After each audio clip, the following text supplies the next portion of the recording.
I had a very good meeting with the G7. And I left the meeting, and I'll be honest, we are being taken advantage of by virtually every one of those countries, very, very seriously. Now, the United States, because of bad management at the top, because of presidents that didn't care about trade or didn't understand it or whatever reason, for many years, with China being obviously the most successful at it, but the European Union is second, 151 billion we lost. They were represented at the meeting. And we're being taken advantage of on trade. Canada does have very big advantages over us in terms of trade deficits. We have a big trade deficit with Canada. I was reading where, oh, it's actually a surplus. Not a surplus. It's either 17, but it could actually be 100. You know, they put out a document. I don't know if you saw it. They didn't want me to see it, but we found it.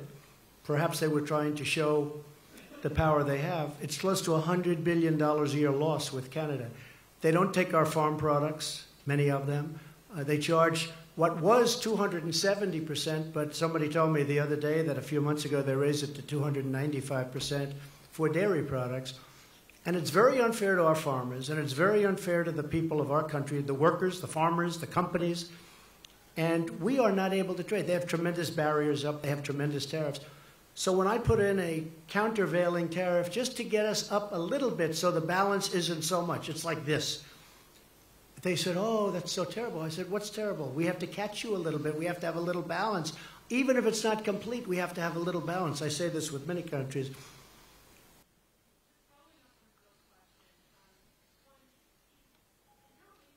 Anyway, we finished the meeting. Really, everybody was happy. And I agreed to sign something. I asked for changes. I demanded changes, and those changes were made. In fact, the picture with Angela Merkel, who I get along with very well, where I'm sitting there like this, that picture was, we're waiting for the document because I wanted to see the final document as changed by the changes that I requested.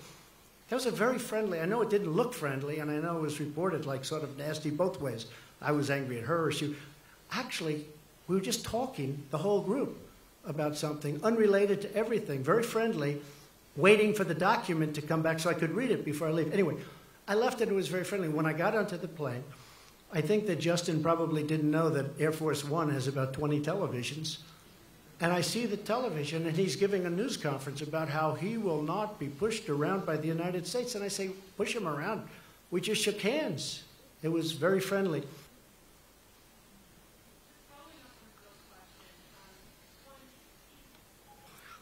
Look, countries cannot continue to take advantage of us on trade. The numbers are out. Over the last couple of years, and over the last many years, but over the last couple of years, this country has lost $800 billion on trade with other countries, the biggest one being China. $800 billion. $151 billion with the European Union. They don't take our agricultural products, barely. They don't take a lot of what we have, and yet they send Mercedes into us. They send BMWs into us by the millions. It's very unfair. And it's very unfair to our workers, and I'm going to straighten it out, and it won't even be tough. Okay? Thank you.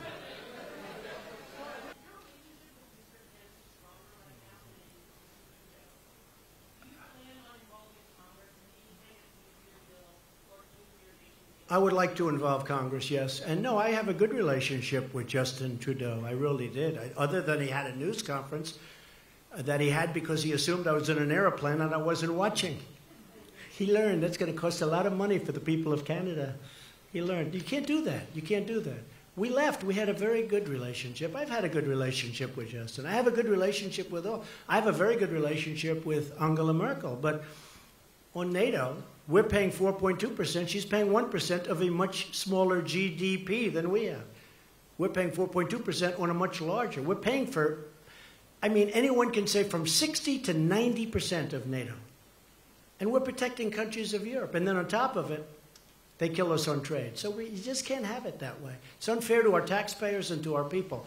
But no, I have a good relationship with Justin, and I have, I think, a very good relationship with Chairman Kim right now. I really do. I think, I hope it's good, because if it is, we're going to solve a very big problem. I think we've gone a long way to solving it today.